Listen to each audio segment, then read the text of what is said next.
Hello friends, welcome to my channel. ఇవాళ మన topic Google రివ్యూస్లో ఉన్న వీడియోస్ని ఎలా డౌన్లోడ్ చేసుకోవాలి. సపోజ్ ఇక్కడ చూడండి, నేను గూగుల్ రివ్యూ అయితే ఒకటి ఓపెన్ చేశాను. సో దీనికి సంబంధించిన ఫొటోస్ అయితే ఉన్నాయి. సో వీడియోస్ కూడా ఇక్కడ ఉన్నాయి. ఫోటో అయితే జస్ట్ మన డౌన్లోడ్ ఆప్షన్ అయితే వస్తుంది. బట్ సపోజ్ ఇక్కడ చూడండి, ఒక వీడియో ఉంది. ఈ వీడియోని డౌన్లోడ్ చేసుకోవాలి అంటే మనకు ఎటువంటి ఆప్షన్ రాదు.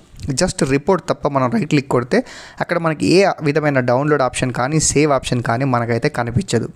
సో అలాంటప్పుడు ఈ రివ్యూ యొక్క వీడియోస్ని ఎలా డౌన్లోడ్ చేసుకోవాలో ఒక చిన్న టెక్నిక్ ఉంది, అది చూపిస్తాను చూడండి. సో ముందుగా మీరు ఏం చేయండి అంటే, మీ కీబోర్డ్లో F12 అనే బటన్ ఉంటుంది కదా, ఇది డెవలపర్ ఆప్షన్ సంబంధించింది. దాన్ని ప్రెస్ చేయండి. ప్రెస్ చేసిన తర్వాత వెంటనే మనకు ఇలా రైట్ సైడ్ ఒక స్క్రీన్ అయితే ఓపెన్ అవుతుంది.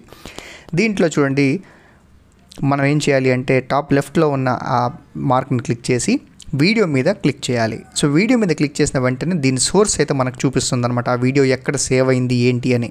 సో ఆ వీడియో మీద క్లిక్ చేయగా ఇక్కడ చూడండి, నాకు సంబంధించి వీడియో లింక్ అయితే ఇక్కడ కనిపిస్తూ ఉంటుంది. HTTPSతో స్టార్ట్ అయిపోయి అండ్ ఇక్కడ చూడండి వీడియో అనే ట్యాగ్తో ఎండ్ అయింది. సో ఇక్కడ మనం HTTPS నుంచి కోలన్ లేకుండా అక్కడ వరకు ఉన్న లింక్ని కాపీ చేసుకోవాలి. ఇప్పుడు ఆ కాపీ చేసిన లింక్ని వేరే ట్యాబ్ ఓపెన్ చేసి ఆ ట్యాబ్లో పేస్ట్ చేయాలి. చూడండి, మనకి ఇక్కడ ఆ వీడియో అయితే వచ్చేసింది. అండ్ మీరు ప్లే కొడితే ఆ వీడియో అయితే ఇక్కడ ప్లే అవుతుంది.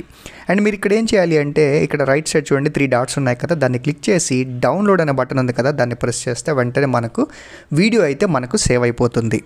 సో మనకు ఈ ఆప్షన్ ఓన్లీ మనకు ల్యాప్టాప్లో మాత్రమే అవైలబుల్లో ఉంటుంది. అండ్ మొబైల్లో మాత్రం మనం చేయలేము. డెస్క్టాప్ వర్షన్లో కూడా మొబైల్లో మనం చేయలేము. కేవలం ల్యాప్టాప్లో మాత్రమే మనం ఇది చేయొచ్చు అనమాట. ఈ చిన్న టెక్నిక్ యూస్ చేసి మనం గూగుల్ రివ్యూస్లో ఉన్న వీడియోస్ అయితే డౌన్లోడ్ చేసుకోవచ్చు. Thank you for watching this video.